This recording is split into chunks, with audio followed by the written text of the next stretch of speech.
Frank from Action Times. So I just want to know about how many crews, including in this productions, start from 2007 until now, what's changes? For the show, in fact, the show is very much still the original concept. We have updated recently a new straps act into the show. And also you just saw rehearsing the Roussier, which is a new backup act. But essentially what we try to do at Cirque is once a show has been established, we try to keep the original concept for as long as possible, and then we update regularly all of the technology, maybe change the lights, but at the core it's still the same show. So the story is about the crowd. And why do you start from this ideas? This was a concept from the original creator, David Shiner, and as far as I understand, he really wanted to connect with the audiences across the world. So the very loose story that is Kooza, when the audiences come to see this, they can relate to what's happening on stage, and I think that's at the core of what Kooza is about. That it's relatable.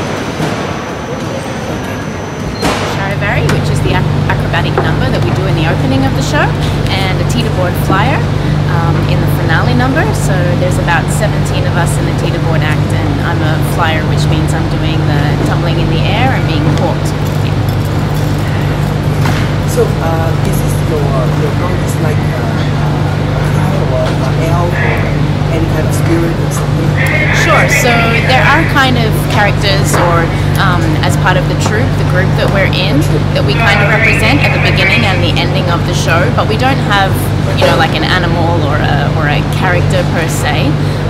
But the beginning, the whole show is the story of the innocent going through the world of Kooza.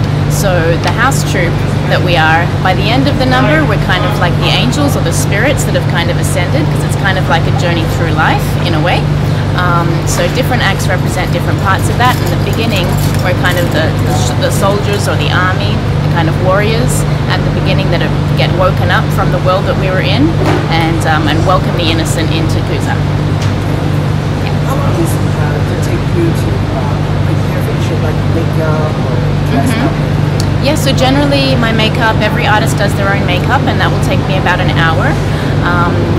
That's a very nice kind of meditative space to get into before in terms of preparation mentally. Physically, we do our own warm-up, so every artist will have a different amount of time that they spend to physically get prepared for the role, but I like to take a good half an hour to do that. And during the day, we're doing our own workouts and our own other physical preparation in the daytime as well.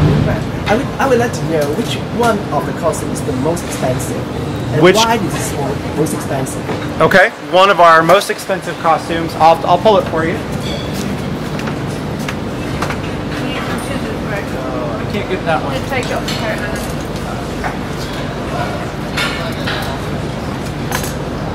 This is one of our most expensive costumes in the show, or part of it. For which character? This is the crooner. He opens Act 2 of the show. We call him Death Liberace. You'll see why when you see the show. But this costume is completely embroidered from top to bottom, and it has over 1,700 hand-set Swarovski crystals on it. So in terms of materials, it's expensive, but labor is what makes this costume so expensive. Not only is this part of the costume, but this mask goes with this jacket. So with this mask being all hand-painted and hand-stoned, you could actually buy a car for the price of this mask. Wow. So, yes.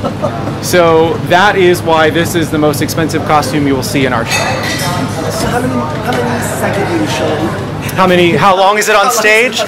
On stage, it's about there for about 2.5 minutes. Wow, this is good. Yeah.